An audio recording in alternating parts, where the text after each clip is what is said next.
My journey starts in Ghana. It is the home of the Phara headquarters after all.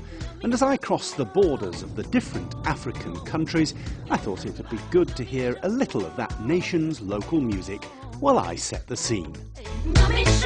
So there are two issues there, isn't it? It must be deliberate. It is also targeted at policy makers, either to change policy or to... Here in Kumasi, I've come to see the Crop Research Institute, but by coincidence, they're holding a workshop today. And part of the Scarda model is to work with service providers who will in turn work with organisations. In this case, the workshop is being run by one of those providers. And here we're talking about mentoring. There are two elements to mentoring. The mentoring of individuals, perhaps students, but in this case, we're talking about the mentoring of an organisation. Scarda's work also included a full institutional analysis of the organisation. This highlighted the fact that the 18 existing divisions were simply too many to make it competitive and able to generate the target of raising 30% of the budget it currently receives from the government.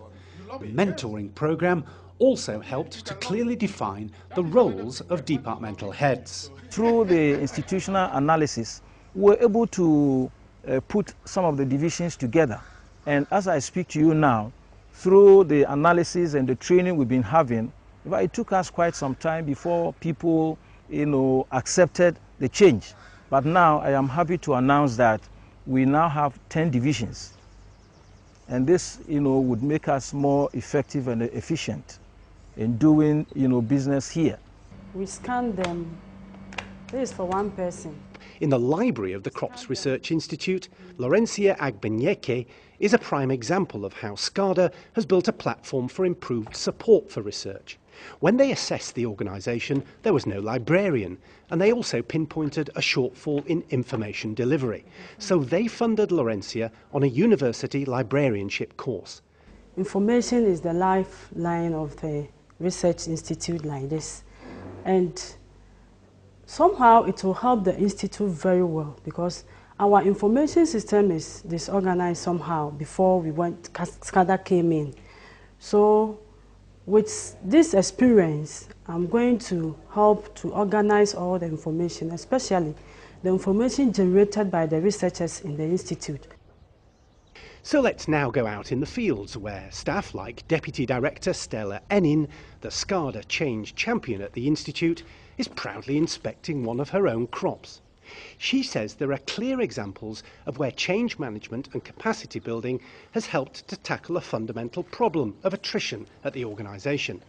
Scarda came in to help us with the institutional analysis where the gaps were found, the gaps in our vision, and then in our attainment of our vision was found.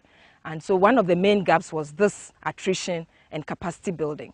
And so through Scarda, we've been able to initiate the process of training some of our staff to fill in the major areas where we need staff. And one of the areas is the breeding program, especially in the maize program. We've had our maize staff doing so well that internationally they've been recognized and they've left the institute.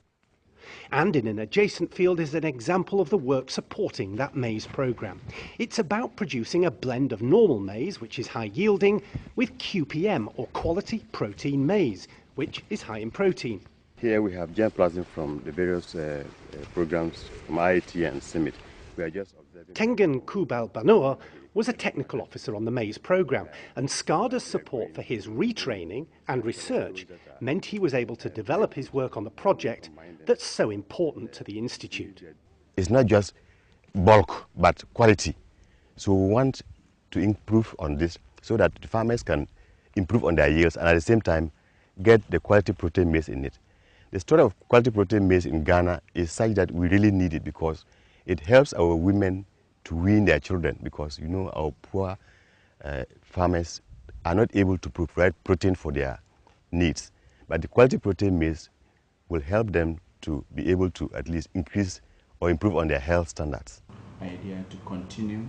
And just to complete the picture in Kumasi and to extend the Scarda story beyond the borders of Ghana, Tengen completed his course at Kwame Nkrumah University of Science and Technology in the city, where each of these students from the Gambia have just completed their thesis on a 2-year MSc course, paid for by Scarda, as part of a bid to build capacity in research across the African continent. My vision is to become a renowned breeder and share knowledge and increase productivity so that we can be food self-sufficiency in our country. And this concept of supporting MSc students has been repeated in other countries. These students from Sudan, Rwanda and Burundi are pictured on their courses at Uganda's Makerere University, which has one of the strongest plant breeding programs in the sub-region. In Kumasi, as with other workshops backed by Scarda, the events often involve people from the focal institutions working alongside people from other agricultural research organisations that form part of the national agricultural research systems. My message is that Scarda has sensitized us about the need for change. We have put in place some structures, but I would say that we have only just started. We've sensitized the people. Some people have been sent out for training. Some of them have not even completed, so that we shall have the impact we want. That is to deliver quality research for the benefit of the poor in Africa.